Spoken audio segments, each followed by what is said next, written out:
జగిత్యాల పట్టణంలోని హనుమాన్ ఎలక్ట్రిక్ షాపులో నకిలీ పైపులు విక్రయిస్తున్నారన్న ఆరోపణలు వినిపిస్తున్నాయి. ఓ వినియోగదారుడు తాను కొత్తగా నిర్మిస్తున్న ఇంటికి అవసరమైన ప్లంబింగ్ సామాగ్రిని ఇదే షాప్ నుండి కొనుగోలు చేసినట్లు తెలిపారు. అతను చెప్పిన వివరాల ప్రకారం ఆశీర్వాద్ కంపెనీకి చెందిన 25 పైపులు కొనుగోలు చేయగా నకిలీవి ఉన్నాయనే అనుమానంతో ప్లంబర్ను సంప్రదించగా వాటిలో 2 ఒరిజినల్ 3 నకిలీ అని తేలినట్లు సమాచారం. ఇక మిగిలిన పైపులు ఇప్పటికే ఇళ్ల నిర్మాణంలో వినియోగించబడినవిగా తెలిపారు. వినియోగదారుడు షాపు యజమానిని నిలదీయగా ఏం చేసుకుంటారో చేసుకోండి అంటూ నిర్లక్ష్యంగా సమాధానమిచ్చినట్లు ఆరోపించారు. ఇదే షాప్ నుండి గత 6 నెలల క్రితం బ్రాండెడ్ కంపెనీకి చెందిన వైరింగ్ కోసం అడిగినప్పుడు అదే పేరుతో నకిలీ వైరింగ్ సరఫరా చేశారన్న ఆరోపణ కూడా ఒక వినియోగదారుడు చేసినట్టు తెలుస్తోంది. స్థానిక ప్రజలు ఈ ఘటనలపై ఆగ్రహం వ్యక్తం చేస్తున్నారు.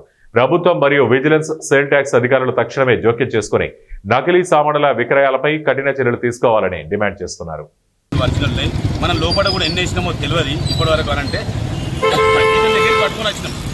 ఇతని దగ్గరికి పట్టుకొని వచ్చిన కంపెనీ ఎంప్లాయీ కూడా అది డూప్లికేట్ అని అన్నాడు. కంపెనీ ఎంప్లాయీ కూడా వచ్చి డూప్లికేట్ అవి మేము ఇప్పుడు స్కానింగ్ పంపించాను.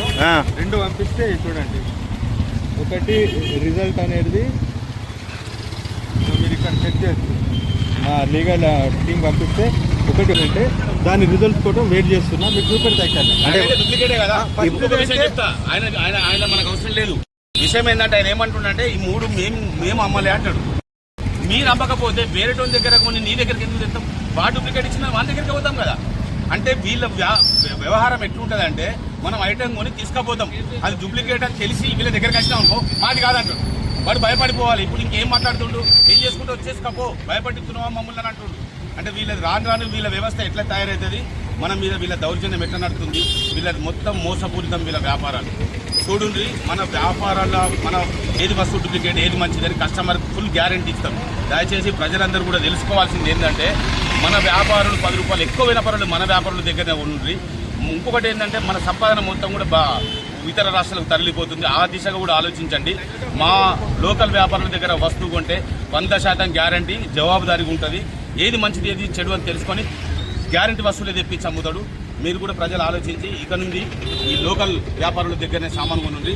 ఇలా ఇది ఒక్కసారే కాదు, చాలా మందికి జరిగింది.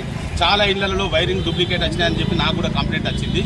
వైరింగ్ ఇప్పుడు భవిష్యత్తులో వాళ్ళందరూ కూడా ఏ ఐటెం ఖరాబ్ అయినా తీసుకొచ్చి చూచూరి. ఒక ఇంటికి నిర్మాణం కోసం మనం వాడే వస్తువు 100 సంవత్సరాలకు గ్యారంటీ. అలాంటి వస్తువు 2 సంవత్సరాలకే ఖరాబ్ అవుతుంది. అది కూడా మనం నిర్భయంగా అడగలేకపోతున్నాం. మన నిర్లక్ష్యం అనుకోని మీరు అధైర్యపడకూరి. ఖచ్చితంగా ప్రతి వస్తువుకు